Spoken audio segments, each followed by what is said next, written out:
Bump, bump, ba-da-da, bump, bump. Hey, it's a happy series winning Bendy. Welcome to another edition of the Blue Review presented by LAX. I'm Marcus Grant with Greg Berkman and Parker Bell. And so it's been la la la la la. Little touch of class to start things off this morning. I just learned that who sings this song. I'd heard this song. I've known this song for a long time. Had no idea until this morning who sang this song. Went to a little bit of a Wikipedia rabbit hole, learning about a Eurodance group from Germany that disbanded in 2003. So now you all know. Now you all know as well. You get a little touch of class for a series but win. I guess, Greg, this shows how we're feeling this morning, right? We can dance, we can sing, we can laugh. It feels like it's been a while since we could do this on the Blue Review. Exactly. Jubilation. Oh, it's just wonderful. That's the song that came on in my car this morning. I don't even know how it came on. I just have like this playlist that goes around, like just keep stopping. Like I just skip through everything, and that came on. I was like, sure. Yeah, la, sure. la la la la. All right, I can do this morning. The Dodgers do get a win, a walk-off win, 4-3, the final score over the Minnesota Twins on Wednesday afternoon. We'll dive into that and get ready for the big weekend series in Boston as the Dodgers go on a 9-game, 3-city road trip. Hopefully what we saw yesterday was the beginning of some momentum for what happens on the road trip, so we'll see. But first, as always, want to give a shout out to the folks at LAX, Los Angeles International Airport, transforming the travel experience, saving guests time. For more information, you can go to flylax.com/transforminglax. So, Parker, they got it done. Tyler Glasnow was dealing, but things sort of looked bleak because the bullpen was falling apart. But in the end, it wasn't pretty, Parker, but a win is a win. Yeah, I'm hesitant to call it a pitching duel because I don't know how much of it was Glasnow actually shoving and the offense just being as quiet as they've been. But shout out to the paddock over there. I mean, they absolutely dueled. And then when the bullpen had to come in, it was a roller coaster, the roller coaster we've been seeing all season. But in the end, we can dance, we can cry tears of joy because we got it done. Dodgers. Greg, I mean, we were all sitting in here in the studio. You actually hopped on Sedano and Cap. Yeah, that was fun. You were having those moments of just like, whoa, live on air. And I was feeling like I was there at the game. It was so fun. And to see Freddie have that moment was great because I think of anyone outside of maybe Mookie in this lineup, I think Freddie needed that moment. And moving forward, I believe that that's going to be a huge momentum shift for the Dodgers because the Twins, they're not a bad team. This was a great series win. No, it was a good series win, and it's good to see a lot of different things. There was good and there was bad. Of course, we'll get into all that kind of stuff, but Tyler Glasnow, as you mentioned, was great. That was 3 starts in a row that he was absolutely phenomenal. So if he is going to be this guy and not, hurt his ankle or his pinky toe or chip a nail or something like that, then as long as he's fine through the rest of the way, he should be really, really good. And hopefully, actually, the time off is better that it was in the beginning of the season versus the end of the season. He was great. We always talk about how he's elite when he's pitching. That was an elite performance yesterday. The fact that they couldn't hit Chris Paddock, not great. As you mentioned yesterday, Marcus, Chris Paddock had been very, very bad, giving up 5 earned runs in 3 starts in a row or something along those lines. He hasn't been good since he was on the Padres in 2019. He's a different guy now. And so to not be able to hit him was a little disappointing. But overall, they get the win. Freddie getting that hit just shows that maybe he has his right foot. What he figured out with his right foot is really starting to help him. So great. No matter what, you got the win. You got the series win, and now you're starting to go on the right path where you've won 2 of your last 3 series. Yeah, I mean, to make it sound a little bit better than what it actually is. Yeah, I think at this point with the way they're scuffling right now in the month of July, you sort of clinging to anything that's going to make it feel better, sound better, what have you. So hopefully going back out on the road helps. I know that's a thing that some of the guys said. I read a quote from Ben Kasparius saying, hey, look, maybe going on the road and being uncomfortable is something we need to kind of get us going again, and hopefully this helps them turn the corner. But to your point about Glasnow, I mean, he has been fantastic since he came back off the injured list. 3 starts. He's gone more innings. He went 5 in his first start, 6 in his second, and then 7 yesterday. To this point, has given up just 2 earned runs in those 3 starts, a grand total of 5 walks compared to 23 strikeouts. So it has been everything that the Dodgers could have asked for so far. So that's certainly very encouraging. You texted us yesterday that he was sort of getting the Yamamoto treatment, though, right? Where he was going out and absolutely shoving. The only, I guess, mistake, if you want to say, that he made, he got beat on a high fastball by Royce Lewis, and that was it. Other than that, the Twins really didn't threaten him at all in the ball game. So he was fantastic. The problem is, as you mentioned, for whatever reason, Chris Paddock and his changeup had the Dodgers tied in knots for the majority of the day. I cannot figure this team out. I mean, they had been, even if they were losing, you talked about this yesterday, Greg, even when they were losing, they were putting up runs against some good pitching, right? They put up runs against the Brewers, even though they got swept in that series. They put up runs against some of the Twins' better pitchers, and then against Chris Paddock, who got lit up by the Rockies of all teams. They couldn't figure it out. So I don't have any explanation. I don't know what to say about that. I don't think it's an explanation. This team is just, it is a day game after a night game. Day games typically have lower scoring. I don't know if there's any real reason for those, but that's just typical of how it goes. Sunday day games, usually lower scoring. Day games on an off, before an off day, usually lower scoring. It could just be that, or it could be just that this team is frustrating to watch. One thing that's not frustrating to watch continues to be Shohei Ohtani. Oh my goodness. Home runs in 5 straight games, a mammoth shot in the first inning. For a while, like, that might be the only offense the Dodgers get until they're able to score in the later innings. But Shohei continues to be outstanding. And it hasn't mattered, Parker, whether he's been in the leadoff spot or the number 2 spot. He continues to be consistent, especially with the power numbers there. I don't really have anything to say besides Shohei is great. I'm sure you have, if you'd like to piggyback on that, you're certainly welcome to. Let's see. Piggybacking off of that, Shohei, yeah, he's great. Listen, he's hitting one over the big monster, the big green monster this weekend. It's just going to happen. I think he's going to walk into maybe another 2 home runs this series.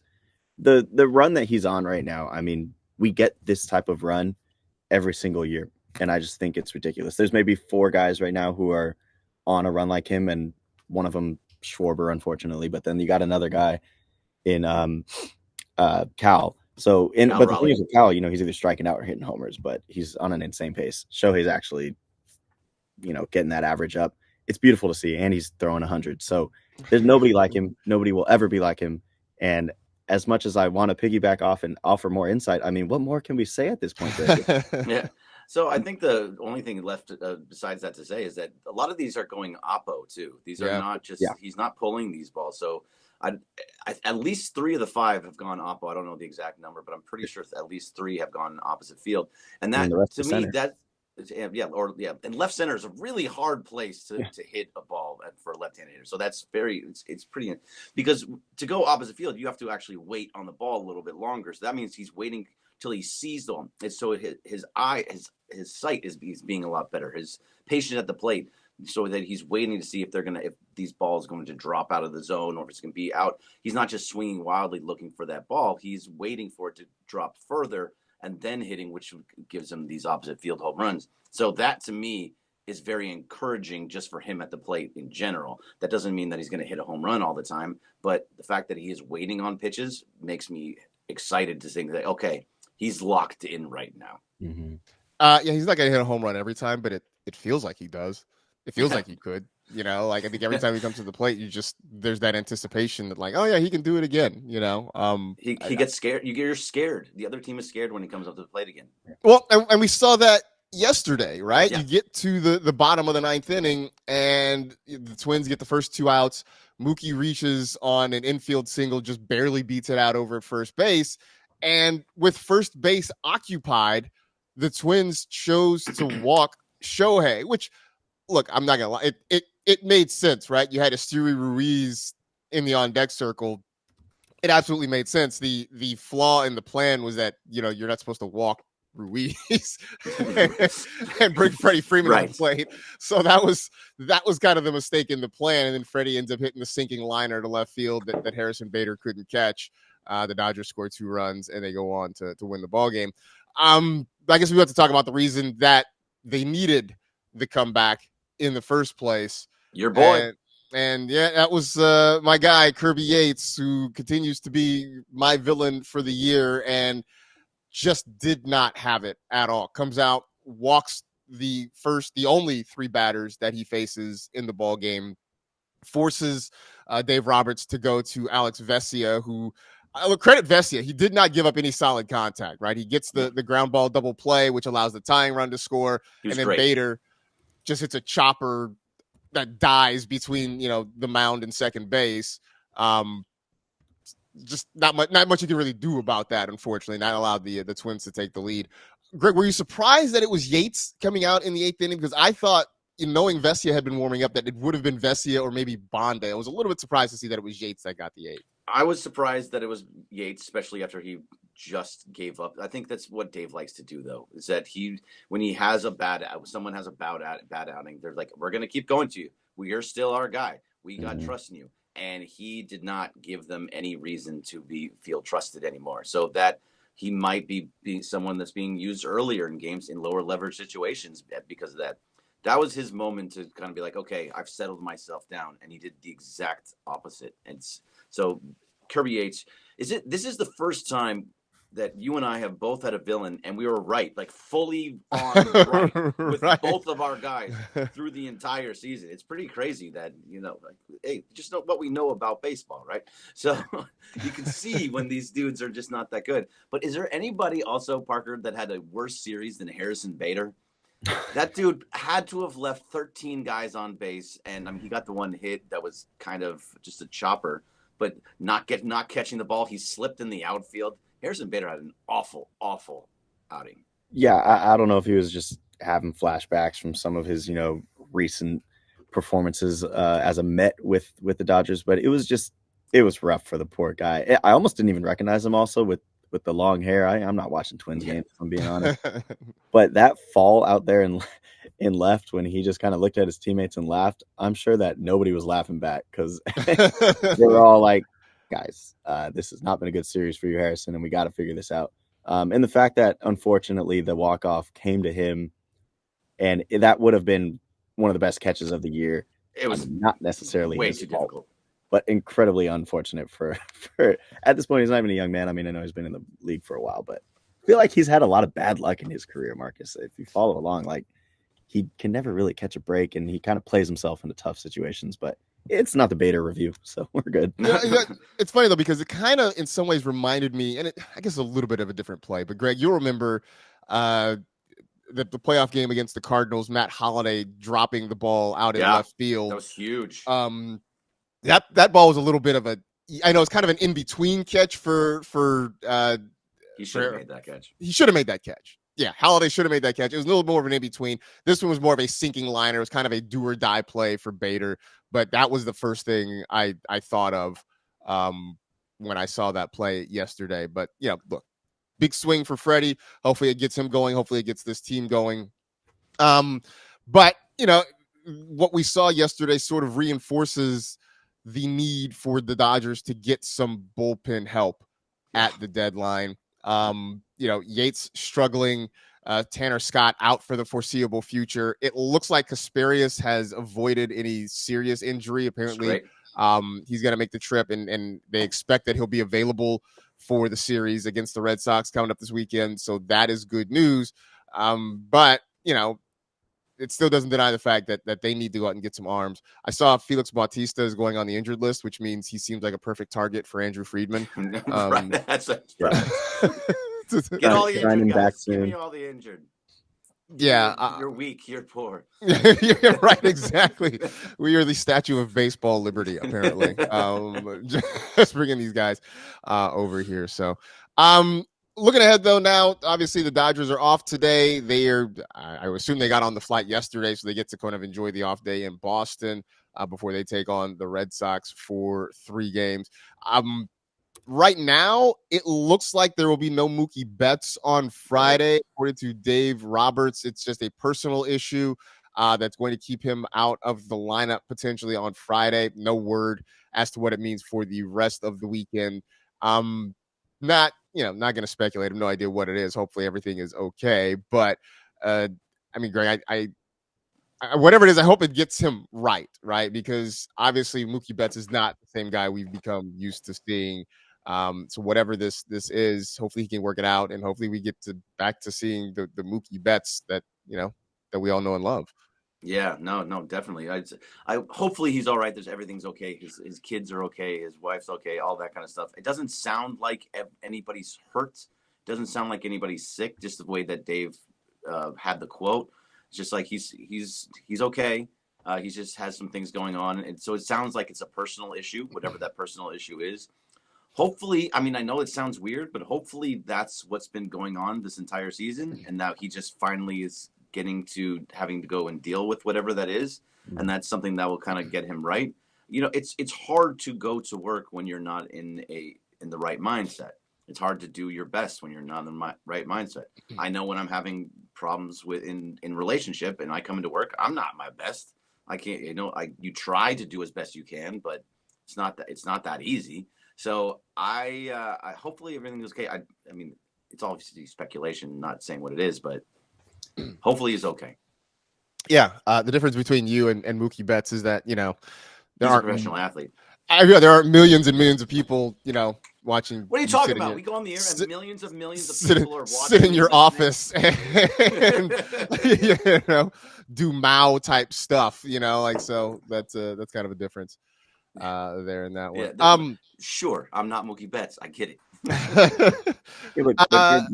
And Marcus, it's a great point to just remind ourselves and everyone who enjoys sports and takes in sports that the athletes are humans too, and you never know what somebody's got going on. So thoughts out to Mookie. We hope everything's cool, and maybe a return to Boston after a quick little mental reset, return to the place where he really started his stardom might help. If he does end up playing this weekend, I'd love to see Mookie have a moment out there in Boston, Marcus.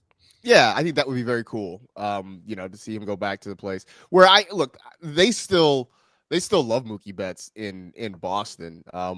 It wasn't him leaving of his own accord. It was the organization basically saying, we don't want to pay you, we can't afford you, and shipping him out. So there's still a lot of love. Go, Dodgers. Yeah, basically. So I don't expect any animosity from the Red Sox fans. I would think they're going to greet him very warmly, when he gets there. So maybe that's something to kind of, get him going again or something like that. Because certainly the Dodgers are going to need him for the last stretch of the season, something like that.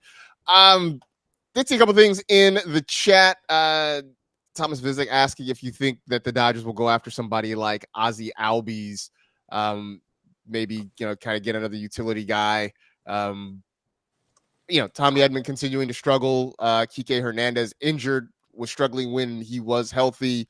Greg, would a guy like Ozzie Albies be an asset on this team? Yeah, I mean, he's a professional. He's a good player. I mean, it doesn't look like he's having the best year. 221 average, 9 home runs, 39 RBIs, 85 hits. Doesn't look like it's been great recently for him.